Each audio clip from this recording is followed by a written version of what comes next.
Hola, ¿cómo estás? Soy Profe Chronister, and this lesson is about the verb estar, which means to be.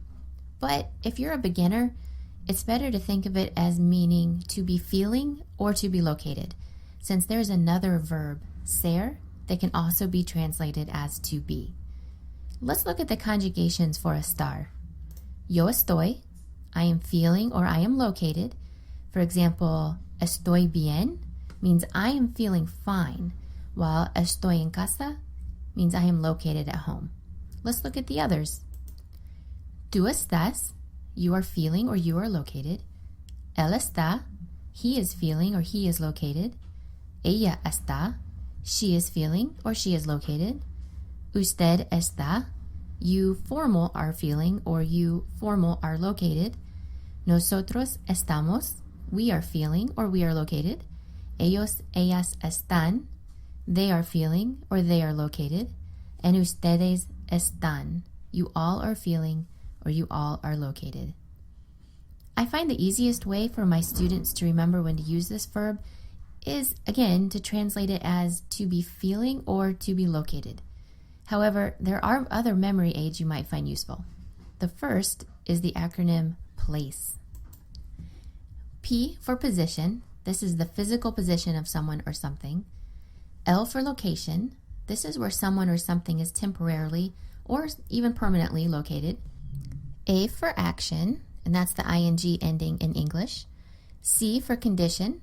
This describes physical or emotional conditions like I am feeling tired or she's feeling crazy. And E for emotion. Of course, this describes how someone is feeling at a certain moment. For instance, I am feeling happy. Since many textbooks like to say that estar is used with temporary conditions, you can also use what I call the 12-hour rule. If it's likely to be the same in 12 hours, so things like height, weight, and personality, use the verb ser. For instance, soy alta for I am tall. If it's likely to be different in 12 hours, like emotions and locations, use the verb estar. Note that this rule, or any rule really, is not 100% effective. For instance, your house will still be where it is 12 hours from now, but you would want to use estar to describe its location. But memory aids can be useful tools. Let's focus on using estar for locations and feelings. The good news is that you've probably been introduced to this already without knowing it. Has your teacher ever greeted you by asking, ¿Cómo estás? That's the verb estar. ¿Cómo estás translates to, how are you feeling? And you probably answered bien for fine. If you had answered with a complete sentence, you would have said, estoy bien. I am feeling fine. And that is also using estar. Let's look at some examples. Susana está enferma. Susanna is feeling sick. We used está because 1, it means she's feeling sick. 2, it describes a condition, so the C in the acronym PLACE. And 3, she's not likely to still be feeling sick 12 hours from now. It is a temporary condition. Second example, Felipe está cansado. Felipe is feeling tired. Notice the O ending on cansado. If Felipe had been a lady, we would have changed that O to an A, but that's not something you need to worry about right now. Third, el perro está ocupado. The dog is feeling busy. Maybe it's a service dog, we don't know. In English, we can replace the word dog with the pronoun it, which falls into the él, ella, usted category when you're conjugating. The last example, Paco y Felix están contentos. Paco and Felix are happy. Note that we needed to add an S to the word cansado since it's now plural. So that's using estar with emotions. We also use estar for locations. Let's use debajo de for underneath, al lado de for next to, encima de for on top, and delante de for in front of, to give us some practice. So if someone asks you, ¿Dónde estás? For where are you located? You could answer, Estoy al lado de mi amigo. I am located next to my friend. Let's try a couple more. ¿Dónde está el gato? Where is the cat located? Well, like usual, está encima de la computadora. It is located on top of the computer. ¿Dónde están sus libros?